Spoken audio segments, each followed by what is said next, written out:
So, Gojo is dead, deceased, pushing daisies, checked out, the big sleep, beat the dust, kicked the bucket, became one with the force. And if you didn't catch all of this, let me spell it out.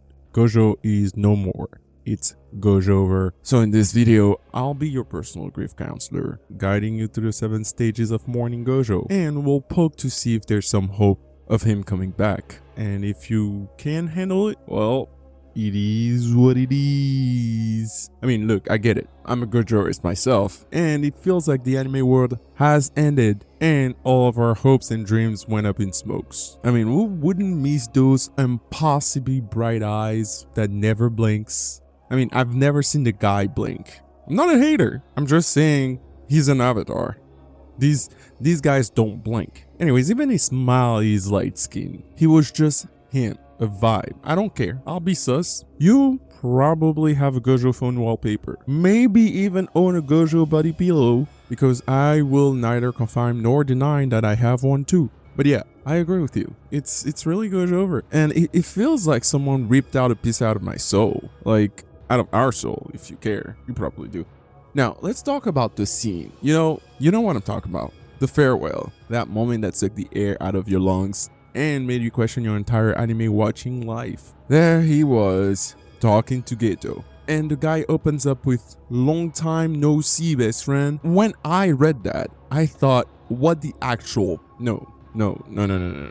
He can't be talking to him. That guy, if he's talking to me, then it means no. No. No, God!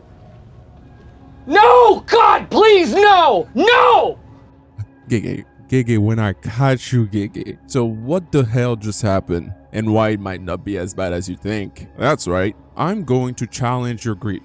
Poke it with a stick. And maybe, just maybe, help you and me see a glimmer of something that resembles acceptance that Gojo might be coming back, or maybe he's dead. Before we delve into this fragile emotional state, let's consider the man himself, Gojo Satoru, the man with the domain expansion Infinite Rees. He was the king of Jujutsu Kaisen. His immense power and unparalleled skill in curse technique set him alone as the honored half. But he also kind of pinned a massive target on his back, didn't it? I mean, if you're the king, someone's going to want to take your crown, or in Gojo's case, your life. He did have enemies on all sides, within his own school, with the perverse Kenjaku faction. The man was a talking Tarjay, and you couldn't set his eyes on him. And it was almost like they were setting us up for this. There was Tojin peeling him like a kebab, like he's been to the cookouts before. Then Kenjaku put him in his box. Yeah, I felt a mini heart attack back then too. I admit it. But he got out.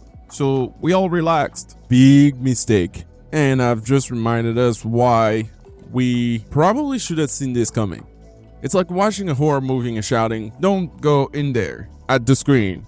But the character goes in there anyway, because they can obviously hear us. We knew what was going to happen, but we still hoped it wouldn't, and that's what makes it so brutally painful. But up next, we have to brace ourselves for this emotional beatdown that we didn't ask for, but are definitely strapped for. We are going to dive into the 7 stages of grief, breaking down how we got here and figuring out why all of these people are saying that he's coming back. So let's kick things off with denial. Tell me you didn't freeze when you saw Gojo's death scene. We all did. It's like I remember that time when I dropped my phone from the 2nd floor of my friend's place the next day after buying it. I was reaching knowing damn well I couldn't catch it. In those moments, your heart sinks and you think, this can't be happening. That moment birthed a gazillion reaction videos titled like, "Gojo's coming back," "Jujutsu Kaisen biggest mistake," or "Gojo's alive." The internet practically imploded. Twitter was a war zone. YouTube was filled with these videos.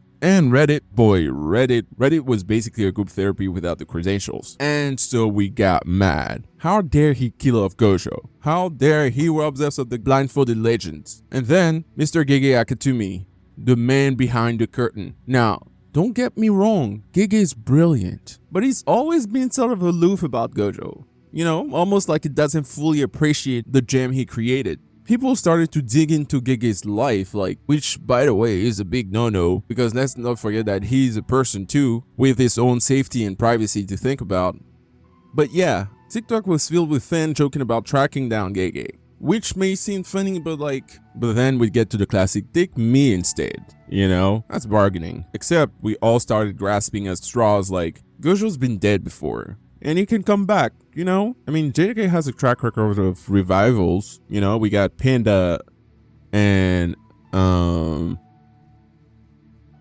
then you have the characters in other shows, like Kakashi in the Pain arc. He got the same treatment as Gojo. You know, the famous talking to people already dead. So there's hope, right? But then also there's like AOT, who's dodged the Grim Reaper. The editor of Kawakubo would hold meeting every time he wanted to kill off a character, and AOT is famous for that. But lucky for the fans, a similar meeting was held in order to discuss whether Levi's death was meaningful in any way, and Asayama was not able to justify his death. Therefore, he decided to reconsider his decision to kill off the Scout Regiment captain, Levi. But wait, Gojo's death might actually be meaningful? Alright, settling depression. So this stage we all hate but can't avoid. It's like that annoying relative who overstays their welcome during the holidays. Teachers getting axed in anime is almost a genre of its own, from Jiraiya in Naruto to my man's Kite in Hunter x Hunter, and honorable mention Genkai in Yu Yu Hakusho, you know, old heads, and Kamina in Gurren Lagann. There is this weird rite of passage where the mentor has to die for the hero to rise. It's the cliche "you have to walk alone" trope, and it's as depressing as it is predictable. Fortunately, this is where Gojo fits right in. The kids have to fend for themselves now, whether we like it or not. So what is the cliffhanger, you asked? You didn't ask, but I'm still gonna say it. We're about to find out whether we can truly say sayonara to Gojo, or is there still hope? Let's rip up the band-aid. With acceptance, this is the part where we start to feel a little human again. The idea of Gojo being gone starts to seem less like a sick joke and more like a harsh reality that can't change. Because we're not the writers of the show. Sure, we're gonna miss the guy, but did we really want to watch an anime where one character is essentially a cheat code? In a weird way, his absence shakes things up. It adds tension. Now, who will stop Sukuna? Drama. How will Yuji, who had such a special bond with him, take it? And unpredictability, with Flamingo Head Yuji not strong enough, and so how will it get there with no domain expansion? I, for one, am at the edge of my seat. I just don't want the basic Gege pulling an OP skill out of his derriere like every anime does to beat Sukuna, or Kenjaku even. But going back to why it's Gojo over, let's take Jiraiya for instance. That man croaked, and we were all devastated. His death propelled the story forward. Naruto had to go the hell up. Until that point, the guy had a safety net. Screw up a jutsu, Jiraiya's there to teach ya. Need life advice that doesn't involve perfect dating tips? Good old Jiraiya is there like a good neighbor, but once he was gone, Naruto had to pull up his ninja pants, or whatever he wears, those are not pants, and take matters into his own hands. He had to evolve both as a ninja and as a character. And it's the same with Gojo. They're setting up Sukuna to be a big bad guy, only to make sure that once Yuji defeats him, trust that Gege will pull it off. Anyway, so once Yuji defeats him, he will be incontestably the strongest, not the honor one. So Gojo had to die, not because it made sense for him, but because of the story. When a character becomes too powerful, they almost become a problem for the writers. But how do you create tension or stakes in a world where one character can fix everything? I mean, look at the Shibuya incident. So it's simple, you remove that character. It's harsh, but it's the name of the game. The community has been talking about why he's coming back, using details of him maybe using reverse curse technique, and there was also the lotus flowers later in the chapter, and it being the symbol of the second chance of life. But unfortunately, for now at least, he is gone, and it's a tough pill to swallow. But even Gojo looked to be okay with it. Him being a deranged fighting maniac, and also that he left saving Megumi to Shoko. It's really not too bad. His death is gonna be a catalyst, a plot device that's gonna shift the spotlight to Yuji, Hikari, and Yuta. So it's their turn to step up, evolve, and in essence, Gojo's exit is their cue to become the sorcerers they are destined to be. So we have to think of it as Gojo passing the torch, whether we like it or not. So do we mourn Gojo? Absolutely not. The king is dead.